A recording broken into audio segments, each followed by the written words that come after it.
त्वमेव लोकशङ्करं नमामि शङ्करं गुरुं नमामि शङ्करं गुरुं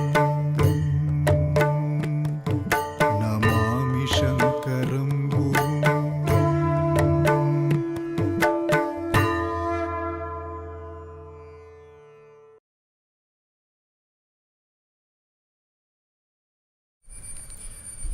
जय जय चिन्मुद्रकरे जय जय शृङ्गाद्रिविहरणव्यग्रे जय जय पद्मजजाये जय जय जगदम्ब शारदे सदये सदाशिवसमारम्भां शङ्कराचार्यमध्यमाम् अस्मदाचार्यपर्यन्तां वन्दे गुरुपरम्पराम्।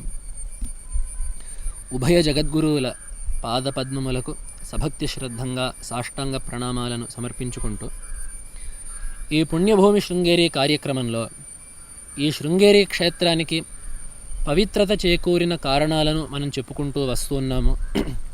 వాటిల్లో ప్రధానంగా ఇక్కడ విరాజిల్లే అనాది గురుపరంపర, వరాహస్వామి యొక్క దంష్ట్రుల నుండి వెలువడిన పరమ పవిత్రమైన తుంగా నది మొదలైన కారణాలను చెప్పుకున్నాము.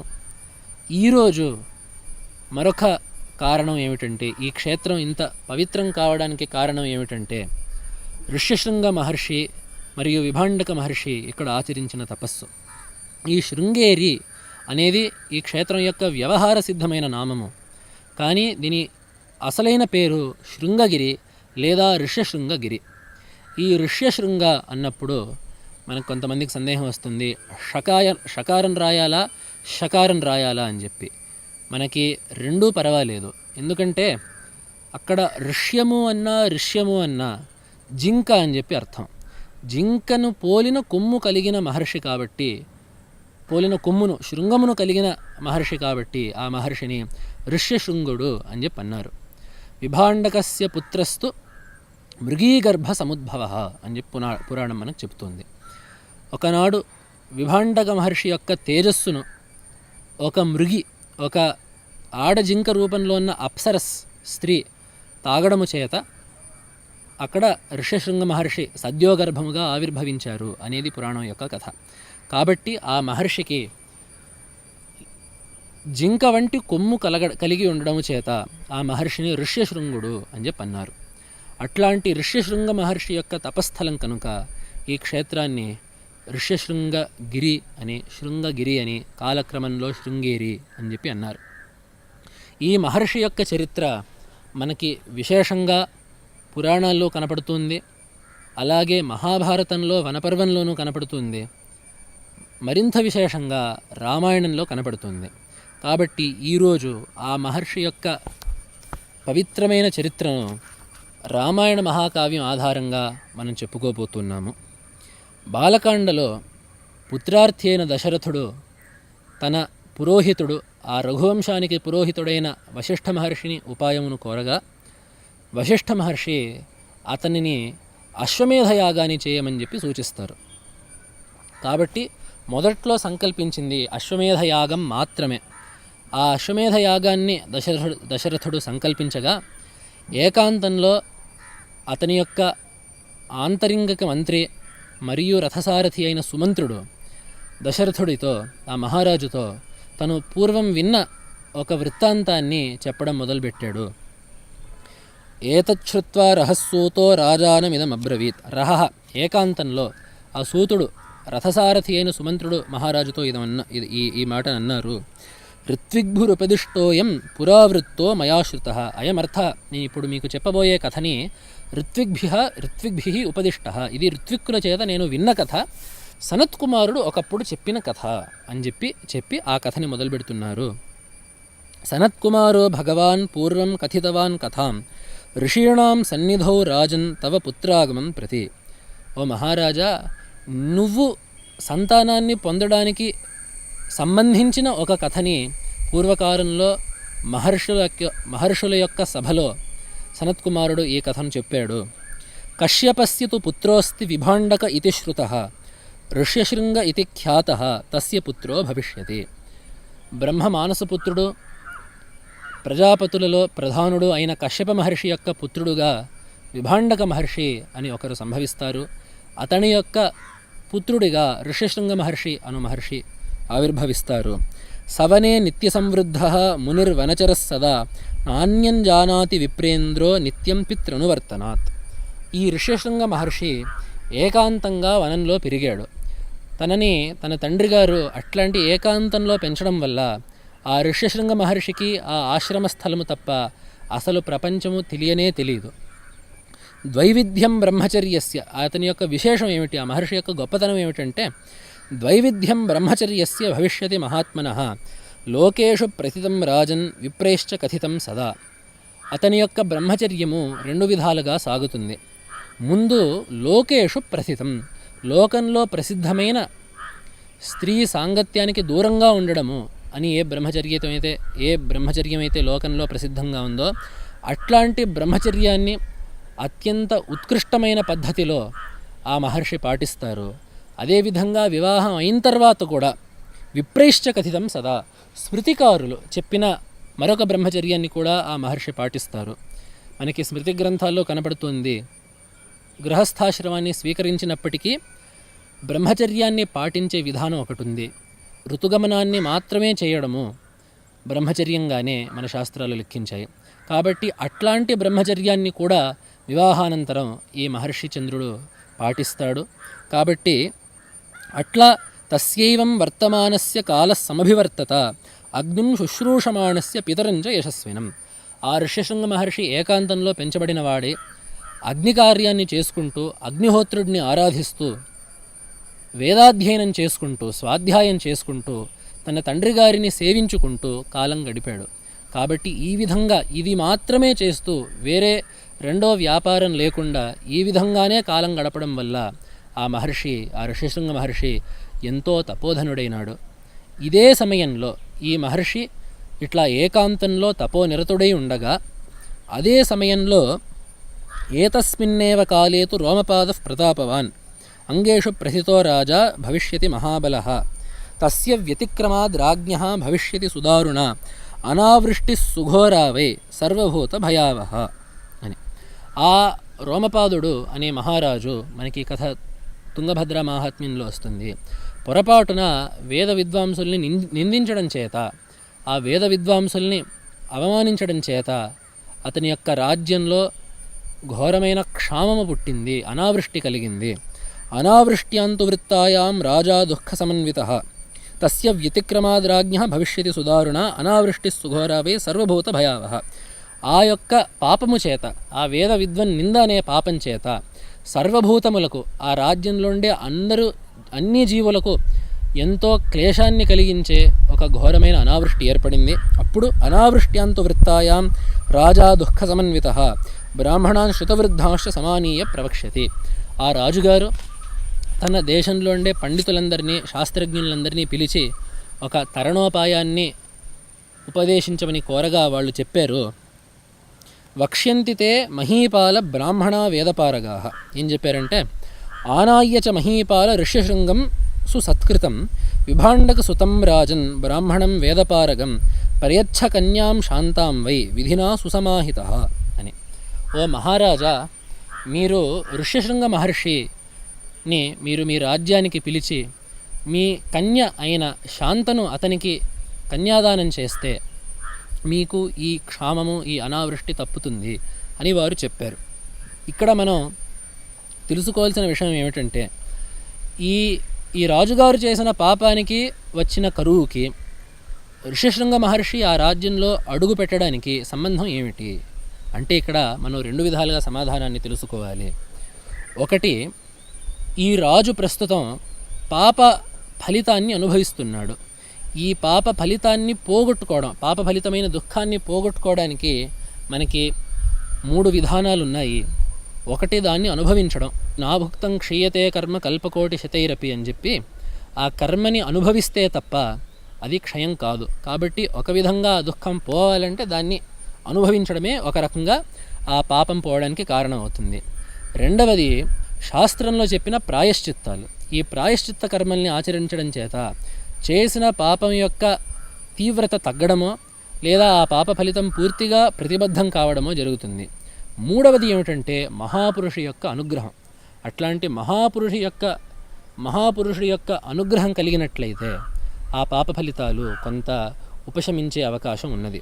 కాబట్టి అట్లాంటి మహాపురుషుడు ఈ ఋష్యశృంగ మహర్షి. ఎందుకు ఇతనికి వేరే వాళ్ళకి తేడా ఏమిటి అని చెప్పంటే, వేరే వాళ్ళు శుద్ధులు ఉండవచ్చు మహర్షులు, అలాగే ధర్మజ్ఞులు, నీతికోవిదులు, వేదపారగులు వేరే మహర్షులు ఉండవచ్చు. కానీ ఈ ఋష్యశృంగ మహర్షి వారందరికంటే కూడా శుద్ధుడు. ఎందుకంటే ఇతనికి లోకము సుతరాము తెలియదు. అసలు పాపపుణ్యాలు కాదు కదా, అసలు పాపం అనేది ఒకటి ఉంది అని చెప్పి కూడా తెలియదు. సుఖాలు ఎరుగడు.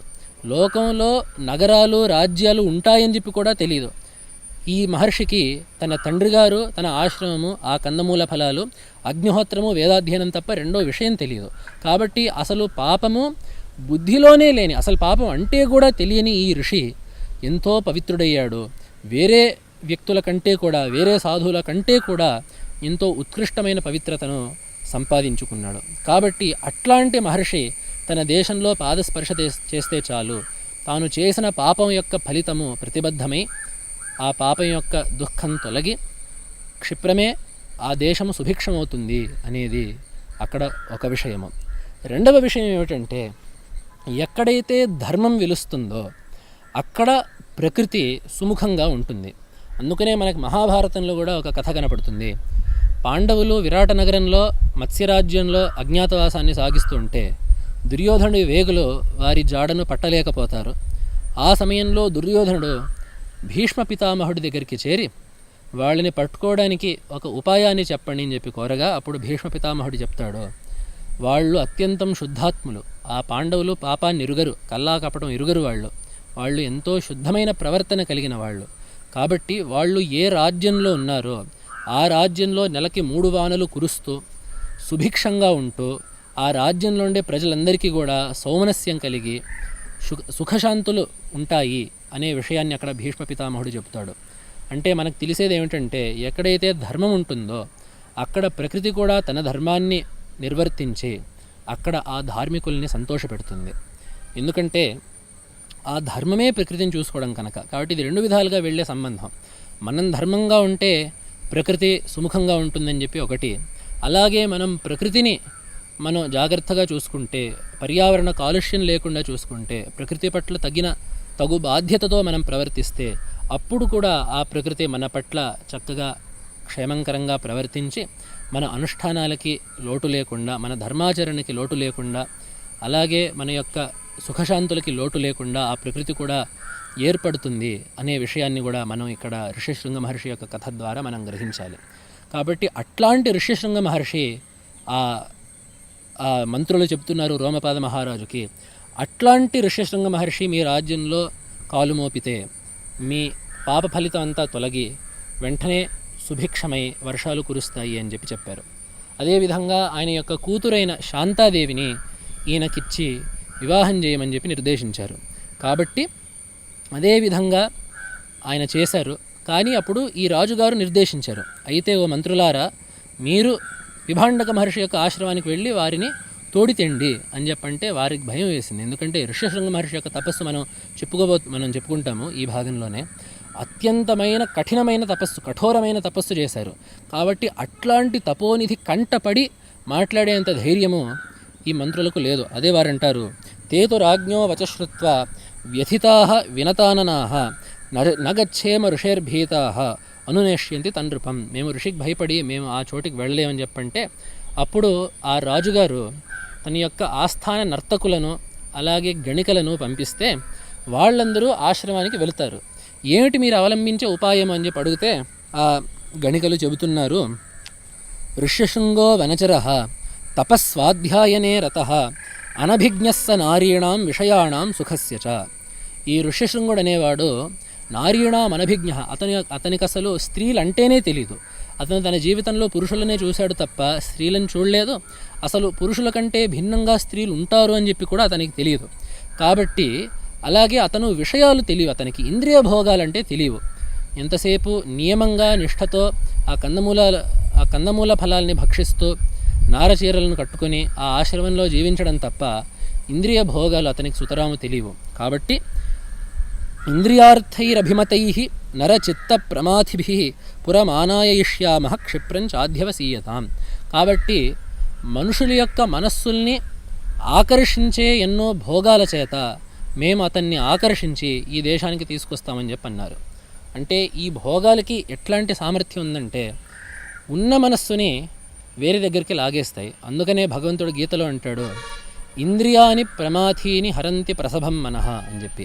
సాధకుడు మనస్సుని ఒక దగ్గర లగ్నం చేసి సాధన చేస్తుంటే ఈ ఇంద్రియార్థాలు, ఈ భోగాలు, కంటి చేత కనబడేవి, చూడబడేవి, చెవికి వినబడేవి, జిహ్వకి రుచి చూడబడేవి, జిహ్వ చేత రుచి చూడబడేవి, అలాగే చర్మం చేత స్పర్శించబడేవి ఏవైతే ఉంటాయో అవన్నీ ఆ మనస్సుని వెంటనే బయటికి లాగి ఆ ఏకాగ్రతను భంగం చేస్తాయి, ఆ మనస్సుని ఇంకో దగ్గరికి ఆకర్షిస్తాయి. కాబట్టి అట్లాంటి సామర్థ్యం ఉండే భోగాలతో మేము ఆ ఋషిని ఆకర్షిస్తాము అని చెప్పి అనుకొని వాళ్ళు అక్కడికి వెళ్తారు. అక్కడ ఆ ఆశ్రమాన్ని వాళ్ళు చేరంగానే వాళ్ళు ఋషిశృంగ మహర్షి యొక్క కంటపడ్డారు. తాశ్చిత్రవేషా ప్రమదా గాయంత్యో మధురస్వరై ఋషిపుత్రం ఉపాగమ్య సర్వా వచనమబ్రువన్. వాళ్ళు ఆ ఋషిశృంగ మహర్షి ఏకాంతంగా ఉన్న సమయంలో అతన్ని అడవిలో కలుసుకున్నారు. వాళ్ళు ఎట్లా ఉన్నారంటే చిత్రభూషా, నారచీరలు తప్ప వేరే వస్త్రాలు తెలియని ఆ ఋషికి రకరకాల చిత్రమైన వస్త్రాలు, పట్టు పీతాంబరాలు, దుకూలాలు వేసుకొని కనపడ్డారు. అదేవిధంగా గాయంత్యో మధురస్వరై, ఆ మహర్షికి వేదస్వరం తప్ప వేరే శబ్దమే తెలియదు. అట్లాంటిది వీరు చక్కగా తీయగా కమ్మగా గానాల్ని తలుపుతూ గీతాలు పాడుతూ పాటలు పాడుకుంటూ వచ్చి కనపడ్డారు. వాళ్ళందరప్పుడు ఆ మహర్షిని అడిగారు, కస్త్వం కిం వర్తసే బ్రహ్మన్ జ్ఞాతుమిచ్ఛామహే వయం ఏకస్త్వం విజనే ఘోరే వనే జరసి శంసనః. మహాత్మా మీరెవరు, మీరొక్కళ్ళీ అడవిలో ఎందుకు తిరుగుతున్నారు, మీరు ఎక్కడుంటారని చెప్పి అడిగితే అప్పుడు ఆ మహర్షి తిరిగి బదులిస్తున్నారు. ఇక్కడ వాల్మీకి మహర్షి చాలా చక్కగా చూపించారు. ఎందుకంటే వీళ్ళు మహర్షిని ఆకర్షిద్దామనే ఉద్దేశంతో వచ్చినా కూడా ఈ మహర్షి అంత తేలిగ్గా ఆకర్షింపబడేవాడు కాడు.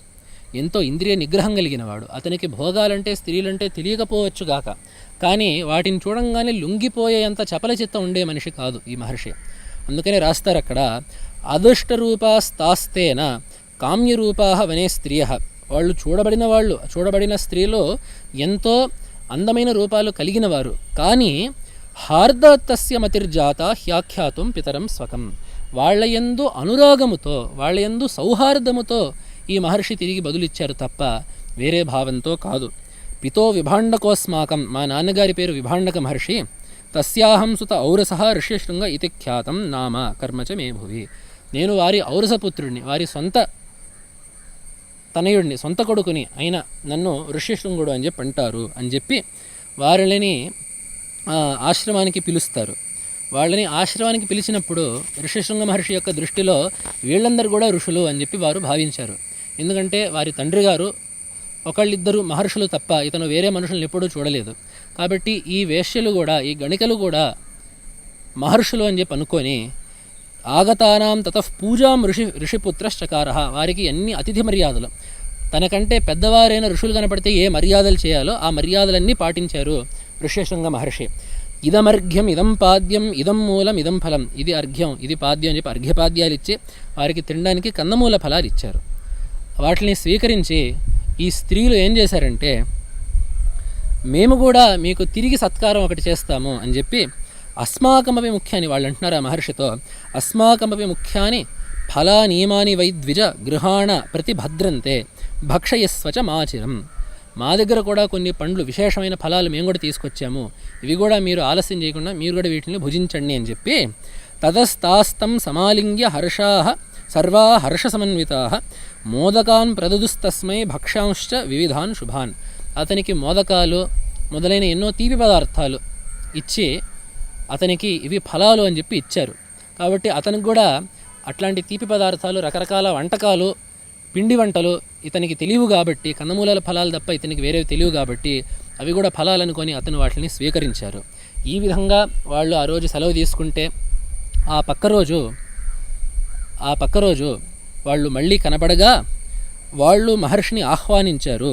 ఉపసృత్య తతస్సర్వా తాస్తమూచురిదం వచః ఏ హ్యాశ్రమ పదం సౌమ్య హ్యస్మాకం ఇది చాబ్రువన్. హే సౌమ్య, ఓ నెమ్మదస్తుడైన వాడా, మా ఆశ్రమ పదానికి మీరు రండి అని చెప్పి పిలిచారు. ఏహి ఆశ్రమ పదం అస్మాకం అని చెప్పి మా ఆశ్రమానికి రండి అని చెప్పి ఈ స్త్రీలు పిలిచారు. కాబట్టి ఇతనికి కూడా వాళ్ళు ఋషులే అనే భావన ఉంది కాబట్టి, వాళ్ళు ఉండేది కూడా ఆశ్రమం కాబట్టి మర్యాదని పాటించి వాళ్ళతో పాటు వెళ్ళారు మహర్షికి తప్ప వాళ్ళు చూపించిన భోగాలకి ఆశపడి మాత్రం వెళ్ళలేదు. చిత్రాణ్యథ బహూని స్యు మూలాని చ ఫలాని చ తత్రాప్యేష విధి శ్రీమాన్ విశేషేణ భవిష్యతి అని చెప్పి చెప్పారు ఆ స్త్రీలు ఆయనతో. మా ఆశ్రమం ఒకటి ఉంది, మీరు తప్పకుండా మీరు కూడా మాతో పాటు ఇప్పుడు మా ఆశ్రమానికి దయచేయండి. మేము నిన్న మీ ఆశ్రమానికి వచ్చాము, ఇప్పుడు మీరు మాతో పాటు మా ఆశ్రమానికి రండి. నిన్న ఎలాగైతే మిమ్మల్ని సత్కరించాము, మీరు మమ్మల్ని సత్కరించారో మేము కూడా మిమ్మల్ని అలాగే మా ఆశ్రమంలో మేము సత్కరించుకుంటాము అని చెప్తే వాళ్ళ యందు గౌరవముతో, అతని దృష్టిలో ఆ మహర్షుల యందు గౌరవముతో ఈ ఋష్యశృంగ మహర్షి వాళ్ళతో పాటు ప్రయాణం అయ్యారు. గమనాయ మతించక్రే అని చెప్పి. అప్పుడు వాళ్ళతో పాటు వెళ్ళిన ఆ ఋష్యశృంగ మహర్షి ఆ రాజ్యంలో అడుగు మోపారో లేదో వెంటనే తత్ర చానీయమానేతు విప్రే తస్మిన్ మహాత్మని వవర్ష సహసా దేవ జగత్ ప్రహ్లాదయోస్తదా. అతను భూమిలో అంగదేశంలో ఋష్యశృంగ మహర్షి కాలు మోపంగానే వెంటనే ఆ బ్రహ్మాండమైన వర్షాలు కురిసి ఎంతో నిండుగా వర్షించి అక్కడుండే దుర్భిక్షము క్షామం తొలగింది. వర్షేణైవాగతం విప్రం విషయం స్వం నరాధిప ప్రత్యుద్గమ్య మునిం ప్రహ్వ శిరసాచ మహింగత. చక్కని నుడికారం ఇక్కడ. వర్షంతో పాటు తన దేశానికి వచ్చిన ఆ ఋషిని ఆ మహారాజు కలుసుకొని నమస్కరించి సకల మర్యాదలు చేశారు అని చెప్పి రాశారు. ఎందుకంటే అప్పటి వరకు తన రాజ్యంలో ఆ కరువు ఉండింది కాబట్టి, ఆ వర్షము మహర్షి ఇద్దరు కలిసి వచ్చారు కాబట్టి ఆ మహర్షికి ఈ రోమపాద మహర్షి నమస్కరించి తన యొక్క శాంత అనే కూతుర్ని ఇచ్చి కన్యాదానం చేసి మనువాడి వాళ్ళిద్దరిని తన అంతఃపురంలో ఆ మహారాజు ఉంచుకున్నారు అనే కథ. ఇప్పుడు ఇది చెప్తూ ఉండేది ఎవరు? సనత్ కుమారుడు చెప్తున్నాడు ఇది.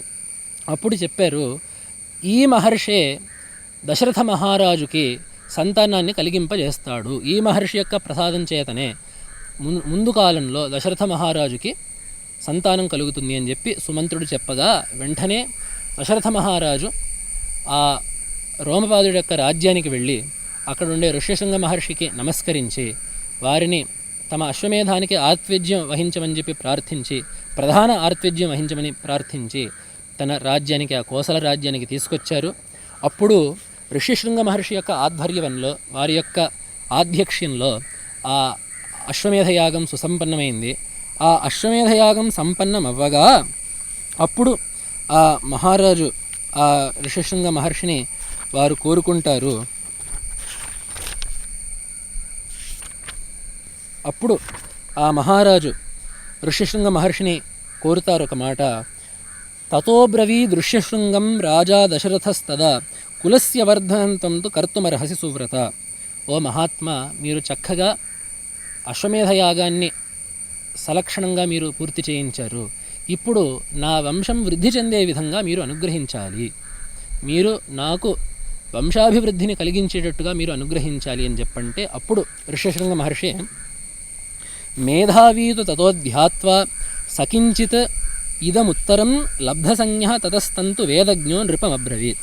ఇక్కడ చాలా చక్కగా వేశారు వాల్మీకి మహర్షి పదాలు. ఆ ఋష్యశృంగ మహర్షి మేధావి అంట. అంటే ధీర్ధారణావతి మేధ అని చెప్పి శాస్త్రం చెబుతుంది. మంచి గ్రహణ శక్తి, వినిన దాన్ని, చదువుకున్న దాన్ని మంచిగా గ్రహించి ధరించే శక్తి ఉన్న బుద్ధికి పేరు మేధ అని చెప్పి. ఈ మహర్షి వేదశాస్త్రాలన్నింటినీ సాంగంగా అధ్యయనం చేశారు కాబట్టి వీరు మేధావులు. అదేవిధంగా తతోధ్యాత్వ, వారు కొద్దిగా ఒక క్షణం అప్పుడు వారు ధ్యానం చేశారు. వారు చదువుకున్నది ధ్యానం చేస్తే ఆ ధ్యానం వల్ల మనస్సులో స్ఫురించి లబ్ధసంజ్ఞ, ఆ సరియైన ఉపాయము, దశరథ మహర్షికి సంతానం కలగడానికి సరియైన ఉపాయము మనస్సులో స్ఫురించి అప్పుడు ఆ మహర్షి ఇలా సమాధానం చెప్తున్నారు ఆ రాజుగారికి, దశరథ మహారాజుకి. ఇదంతేహం కరిష్యామి ఇష్టింతేహం కరిష్యామి పుత్రీయాం పుత్రకారణాత్ అథర్వశిరసి ప్రోక్తైర్మంత్రైః సిద్ధాం విధానతః. అథర్వవేదంలో చెప్పబడిన ఒకానొక ఇష్టిని, పుత్రకామ ఇష్టిని మీ చేత చేయిస్తాను, దానివల్ల మీకు తప్పకుండా సంతానం కలుగుతుంది అని చెప్పి ఆ మహర్షి తన యొక్క దివ్య దృష్టితో చూసి అప్పుడు ఆ దశరథుడి చేత ఆ పుత్రకామేష్టిని జరిపింపజేశారు. మనందరికీ తెలుసు తత్ఫలితంగా మహావిష్ణువు యొక్క పూర్ణావతారము మర్యాదా పురుషోత్తముడు, రూపుదాల్చిన ధర్మముగా మనమందరము ఆరాధించే శ్రీరామచంద్రుడు ఈ భారతదేశంలో అవతరించారు, అయోధ్యలో అవతరించారు. కాబట్టి అట్లాంటి ఋష్యశృంగ మహర్షి తపస్సు చేసిన క్షేత్రము ఈ ఋష్యశృంగగిరి. అదేవిధంగా వారి నాన్నగారు కూడా ఇక్కడ ఎంతో విశేషమైన తపస్సు చేశారు. దాన్నే మనకి తుంగభద్ర మాహాత్మ్యంలో చెబుతున్నారు. కృష్ణాజిన పరీధాన కృతదర్భాసునో ముని జపన్ పంచాక్షరీం శైవే మాస్తే 300 వత్సరం అని చెప్పి, కృష్ణాజిన పరీధాన జింక చర్మాన్ని ధరించి, కృతదర్భాసన దర్భాసనంపై ఆసీనుడే కూర్చున్నవాడే, పంచాక్షరీ మంత్రాన్ని శివపంచాక్షరీ మంత్రాన్ని 300 వత్సరం విభాండక మహర్షి ఇక్కడ 300 సంవత్సరాల పాటు అచంచలమైన దీక్షతో అవిచ్ఛిన్నమైన ధ్యానంతో ఇక్కడ ఆ శివపంచాక్షరి మంత్రాన్ని జపం చేశారు. వారి యొక్క తపస్సుకి ఫలితంగా లింగం ప్రాదురభూతస్య మలహానికరం పరం, వారి మునుముంగిట ఒక లింగం ఆవిర్భవమైంది, ఒక దివ్యమైన భవ్యమైన లింగం ఒకటి ఆవిర్భవమైంది. దాని పేరు మలహానికర లింగము అని చెప్పి దాని పేరు. ఏమిటి దీనికి అర్థం అని చెప్పంటే, అమ్హోహానికరం లింగం మలహానికరం విదుహు. అమ్హస్సు అంటే పాపము, హాని అంటే నాశము. పాపాలకు నాశాన్ని కలిగించే ఈ లింగాన్ని మలహానికర లింగము, అదే మలహానికరేశ్వరుడు అని చెప్పి అప్పుడు పిలిచారు. మన నేటికి కూడా ఆ లింగాన్ని అదే సంజ్ఞతో వ్యవహరిస్తూ ఉన్నాము. కాబట్టి అట్లాంటి మహర్షి చంద్రులు ఇద్దరు తండ్రి కొడుకులు అయిన ఇద్దరు మహర్షి ప్రకాండులకు తపస్థానమైనది ఈ శృంగేరి క్షేత్రం. అది కూడా వారి యొక్క ఆశ్రమం ఎక్కడుంది అనేది కూడా మనకి ఆ భౌగోళికమైన గుర్తుని కూడా చెప్పింది తుంగభద్ర మాహాత్మ్యము. ఉత్తరాభిముఖీ తుంగా పూర్వగా యత్ర సాభవత్ పునరుత్తరగా అని చెప్పి చెప్పింది. ఉత్తరాభిముఖంగా ప్రవహించే తుంగా నది మళ్ళీ పూర్వాభిముఖమై తూర్పు దిక్కులో ప్రవహించి మళ్ళీ ఎక్కడైతే ఉత్తరం పట్ల తిరుగుతుందో అది ఋష్యశృంగ మహర్షి యొక్క తపఃక్షేత్రము, తపస్థలంగా గ్రహించాలి అనేది అక్కడ మనకి పురాణం చెబుతున్న మాట. అందుకనే ఈ రెండు విషయాల్ని, ఋష్యశృంగ మహర్షి యొక్క ఆశ్రమము, విభాండక మహర్షి తపఃఫలితమైన ఆ మలహానికర లింగము, ఈ రెండింటిని కూడా భగవత్పాదులు మఠామ్నాయానుశాసనంలో పేర్కొన్నారు. వారి యొక్క ప్రధాన పీఠమైన ఈ దక్షిణామ్నాయ శృంగేరి శారదా పీఠాన్ని స్థాపించిన తావుని తెలియజేస్తూ ఆ క్షేత్రం యొక్క కొండ గుర్తుల్ని చెప్తూ, మలహానికరం లింగం విభాండక సుపూజితం యత్రాస్తే ఋష్యశృంగస్య మహర్షేరాశ్రమో మహాన్ అని చెప్పి చెప్పారు. ఎక్కడైతే విభాండక మహర్షి పూజించిన మలహానికర లింగం కలదో, అదేవిధంగా ఋష్యశృంగ మహర్షి యొక్క పరమ పవిత్రమైన ఆశ్రమస్థలం ఎక్కడ కలదో అది ఈ దక్షిణామ్నాయ శృంగేరి శారదాపీఠం యొక్క స్థానము అని చెప్పి నిర్దేశించారు. కాబట్టి అట్లాంటి ఇద్దరి మహర్షుల యొక్క తపస్సు చేత పవిత్రితమైన ఈ క్షేత్రము తుంగానది చేత, అదేవిధంగా గురుపరంపర చేత పవిత్రమైంది. ఇక మనం వచ్చే సంచికలో మరొక పవిత్రత్వ హేతువును చెప్పుకోబోతున్నాము. ఈ క్షేత్రం పావనం కావడానికి ఇంకో హేతువుని చెప్పుకోబోతున్నాము. అదే ఈ క్షేత్రంలో తన పరిపూర్ణమైన సాన్నిధ్యాన్ని అనుగ్రహించిన దేవత, పరబ్రహ్మస్వరూపిణి అయిన దేవత యొక్క సాన్నిధ్యం ఇక్కడుంది. దాని గురించి మనం వచ్చే భాగంలో మనం వివరించుకుందాము. నమః శంకరాయ.